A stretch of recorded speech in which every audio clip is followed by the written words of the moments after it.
Prostate surgery मत करवाओ, मेरा यूरिन फ्लो तो कम हो गया था ऑपरेशन के बाद फिर से।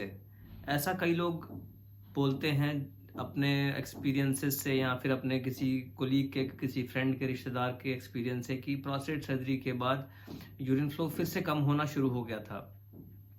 तो क्या ऐसा सबको होता है? The answer is no. Almost 100 में से 90-95% लोग, जिन लोगों का यूरिन फ्लो प्रोस्टेट सर्जरी से पहले कम था, वो प्रोस्टेट सर्जरी के बाद फ्लो इम्प्रूव हो जाता है। लेकिन हर 100 में से 5 से 10 लोगों को ऐसा होने वाला है कि यूरिन का फ्लो फिर से कम होना शुरू हो जाता है। ऐसा क्यों होता है, आइए जानते हैं। स्ट्रिक्चर यूरेथ्रा एक ऐसी कॉम्प्लिकेशन है जो कि हर प्रोस्टेट सर्जरी के बाद 5 से 10% लोगों में होने वाली है। ये क्या होता है और ऐसा क्यों होता है? स्ट्रिक्चर मतलब यूरिन की जो ट्यूब है, यूरिन पैसेज की जो ट्यूब है, जिसको कि हम यूरेथ्रा कहते हैं, वो सिकुड़ जाता है। ऐसा क्यों होता है?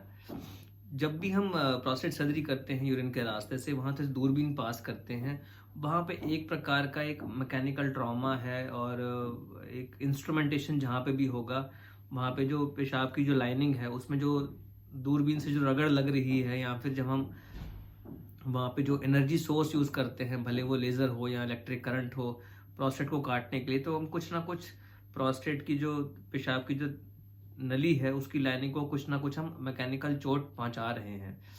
अब जो बॉडी में कहीं पे भी चोट लगती है तो बॉडी में एक, शरीर पे एक निशान बनता है। लेकिन कुछ लोगों में वो निशान बारीक होता है, कुछ लोगों में वो भद्दा या मोटा स्कार होता है। तो वो हर एक की अपनी अपनी टेंडेंसी होती है। कुछ लोगों में जिनके अंदर कि वो स्कारिंग ज़्यादा हुई, वो निशान ज़्यादा भद्दा हुआ, वहाँ पे यूरिन का रास्ता फिर से सिकुड़ जाता है और यूरिन का फ्लो फिर से कम होना शुरू हो जाता है। तो इसीलिए अक्सर जो प्रोस्टेट सर्जरी के बाद लोगों का यूरिन फ्लो कम होना शुरू होता है, उसमें से स्ट्रिक्चर यूरेथ्रा एक कारण है। तो उसका इलाज कैसे किया जाता है? इलाज के तौर पे 3 चीज़ें होती हैं। एक होता है डायलिटेशन, जिससे कि एक पेशाब की जो नली है उसको जो है डायलेटर से चौड़ा कर दिया जाता है। दूसरा होता है OIU या DVIU, उसके अंदर दूरबीन डाल करके, यूरिन के रास्ते के अंदर दूरबीन डाल के जो जो स्कार्ड एरिया है, जो रुकावट वाली एरिया है, उसको कट ओपन करके चौड़ा कर दिया जाता है। और शुरुआत में ये जो है, जिन लोगों के छोटे स्ट्रक्चर हैं, रास्ता बहुत ज़्यादा तंग नहीं है, उनके लिए ये टेक्निक्स कामयाब हैं। लेकिन जिन लोगों का स्कार ज़्यादा है, रुकावट बहुत ज़्यादा है, उसके अंदर हम यूरेथ्रोप्लास्टी रिकमेंड करते हैं।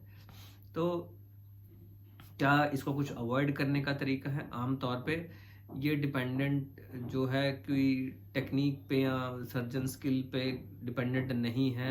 हर 100 में से एटलीस्ट 5 लोगों को ये स्ट्रक्चर होगा, और वो किन 5 लोगों को होगा वो प्रेडिक्ट करना मुश्किल है। तो अगर प्रोस्टेट सर्जरी के बाद यूरिन फ्लो कम होता है तो स्ट्रक्चर यूरेथ्रा एक पॉसिबिलिटी है। और आप जब भी अपने यूरोलॉजिस्ट के पास जाते हैं फॉलोअप के लिए, तो वो चेक कर सकते हैं कि वहाँ कोई रुकावट तो नहीं आ गई। उसके लिए कई बार हम वहाँ पे पाइप डाल के, कैथेटर डाल के दोबारा देखते हैं कि कैथेटर स्मूथली जा रहा है कि नहीं जा रहा है, या फिर हम यूरोफ्लोमेट्री करके देख सकते हैं कि फ्लो कितना कम हुआ है। और कुछ केसेस में एक्सरे, जिसको कि हम असेंडिंग यूरेथ्रोग्राम या RGU कहते हैं, वो एक्सरे करके स्ट्रक्चर का डायग्नोसिस कर सकते हैं। दोस्तों, मैं doctor Aman Gupta, urologist, andrologist and kidney transplant surgeon, Fortis hospital, मुसम्मकुंज, दिल्ली में।